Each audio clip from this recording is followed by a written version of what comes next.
ನಮ್ಮ ಸಾಮರ್ಥ್ಯದ ಮೇಲೆ ನಮಗೆ ಸದಾ ಆತ್ಮವಿಶ್ವಾಸವಿರಲಿ.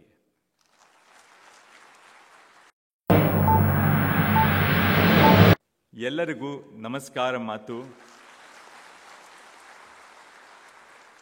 ನನ್ನ ಋತುಪೂರ್ವಕ ಶುಭಾಶಯಗಳು.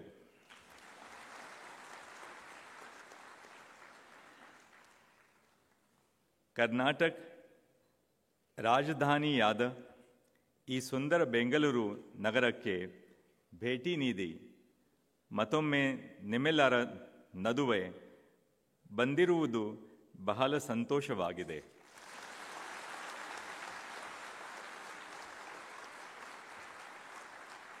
ಜಿಲ್ಲಾ ನ್ಯಾಯಾಂಗವು ನಮ್ಮ ಕಾನೂನು ವ್ಯವಸ್ಥೆಯ ಬೆನ್ನೆಲುಬು ಹಾಗೂ ನ್ಯಾಯದ ಅದಾಲತಾದ ಮೂಲಾಧಾರ ಎಂದು ನಾನು ಬಲವಾಗಿ ನಂಬುತ್ತೇನೆ. I would like to quote the famous playwright and novelist Dr. Shivram Karant, famously called the Rabindra Tagore of modern India. And Dr. Karant in a poem wrote, ಮರದ ಮೇಲೆ ಕುಳಿತ ಹಕ್ಕಿಗೆ ಕೊಂಬೆ ಮುರಿದ ಬೀಳುವ ಭಯವಿರುವುದು, ಏಕೆಂದರೆ ಅದು ನಾಮ ಬೀರುವುದು ತನ್ನ ರೇಖೆಗಳನ್ನೇ ಹೊರತು ಕೊಂಬೆಯನ್ನಲ್ಲ. ಹಾಗೆಯೇ ನಮ್ಮ ಸಾಮರ್ಥ್ಯದ ಮೇಲೆ ನಮಗೆ ಸದಾ ಆತ್ಮವಿಶ್ವಾಸವಿರಲಿ. We have recently appointed judge of the Karnataka High Court from the High Court of Kerala, our sister Justice Anu Sivaraman. I'm not sure whether Sister Anu has still picked up the nuances of Kannada, so I'll translate the poem which I just narrated of Dr. Shivram Karant. What Dr. Shivram Karant says is, for the bird sitting on the tree, there is no fear of falling because of the branch breaking.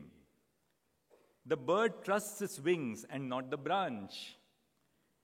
Similarly, we should always have confidence in our own abilities. As judicial officers, each one of you must keep these words of Dr. Karant in mind.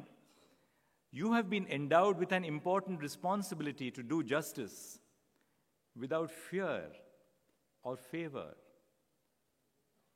And please remember this, without fear or favor, when you decide to grant bail to people who are yearning for the grant of personal liberty.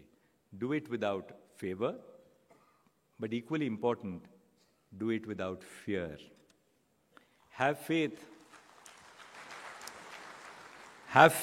in your abilities and do not hesitate to make bold decisions while adjudicating the cases before you.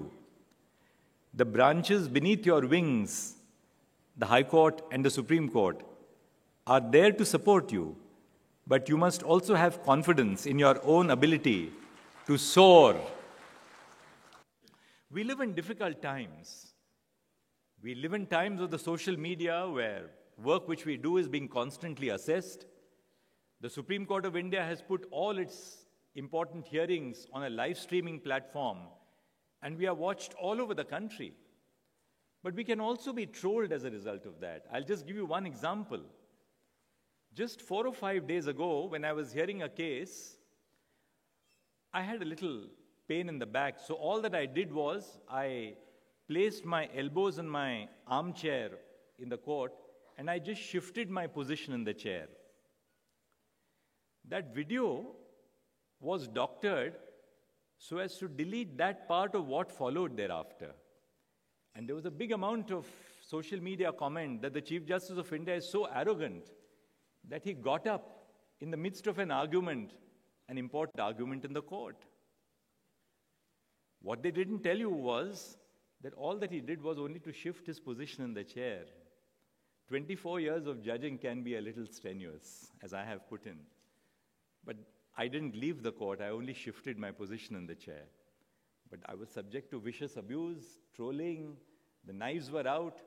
But I do believe that our shoulders are broad enough And the ultimate confidence which we have is of common citizens in the work which we do. I share a close affinity with the state of Karnataka and the charming city of Bangalore. I've had the privilege of visiting the city several times. I think I'm almost a veteran in this auditorium. I've been here 4 times before at least, and this is my 5th visit here. Bangalore often serves as an escape from the extreme heat or cold weather in Delhi. And as the elections come near, the heat tends to increase in Delhi naturally. I believe that the cliche about the famous Bangalore weather is also symbolic of its people. Just like the weather, the people of Bangalore are measured, pleasant, and extremely hospitable. I see that reflection in each of my 3 personally friendly colleagues who I have a great deal in common with. I'm delighted to be back, and I hope to immerse myself in the vibrant culture of the city over the next few days. Well, I always say that, when I'm garlanded with this big garland in Bangalore and I wear the feta, I truly feel that I'm a son-in-law in Bangalore.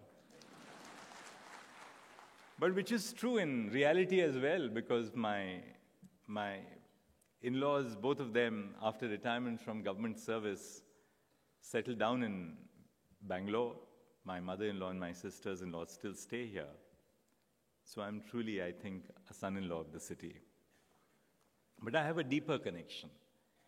My father's brother-in-law, Adya Rangacharya, who was known by the pen name of Sri Ranga, he lived between 1904 and 1984 and received the Padma Bhushan. He wrote 72 plays in Kannada. And his plays speak about the need for social transformation. What he said when he wrote those plays, he was awarded with the Sahitya Academy Award for his Kalidasa. He translated the Natya Shastra into English. All those visions for social transformation are so true even for us today. And his daughter, my cousin, Shashi Deshpande, was a noted English writer who also lives in Bangalore, and she was awarded the Padma Shri for her writing in English. My father's first cousin had a matrimonial home in Dharwad, and as a young child, I would accompany my parents in our old 1966 model Ambassador, driving from Mumbai to Dharwad to spend so many vacations. I truly believe that the district judiciary is the backbone of our legal system and the cornerstone of the administration of justice. ಅದು ನಮ್ಮ ನಾಗರಿಕರಿಗೆ ಸಂಪರ್ಕದ ಮೊದಲ ಬಿಂದು. You are the first point of contact for our citizens who approach the court. ನ್ಯಾಯಾಂಗ ಅಧಿಕಾರಗಳಿಗಾಗಿ ನ್ಯಾಯದ ವಿತರಣೆಯಲ್ಲಿ ಪ್ರಮುಖ ಪಾತ್ರವನ್ನು ವಹಿಸುತ್ತೀರಿ.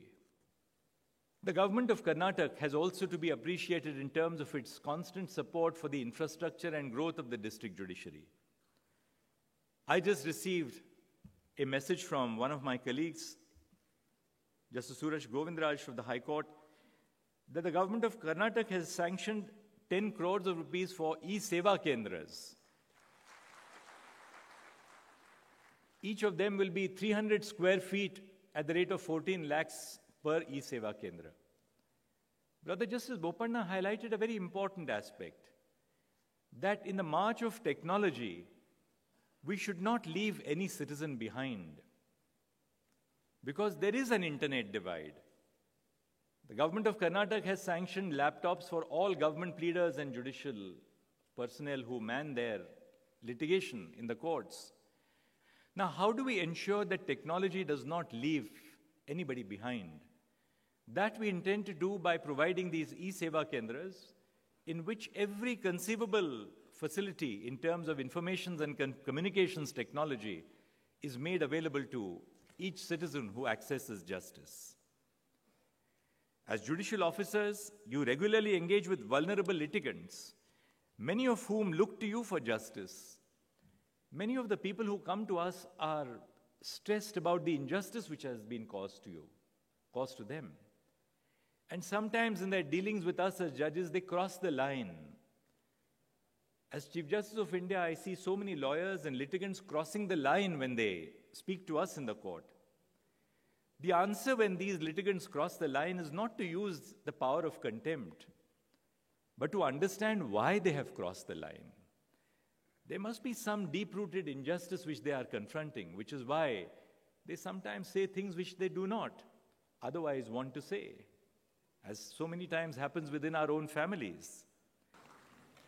So then may I conclude by saying, ನಿಮ್ಮ ಮುಂದಿನ ಪ್ರಯತ್ನಗಳಲ್ಲಿ ನಾನು ನಿಮಗೆ ಶುಭ ಹಾರೈಸುತ್ತೇನೆ. ಎಲ್ಲರಿಗೂ ಧನ್ಯವಾದಗಳು. ನಮಸ್ಕಾರ.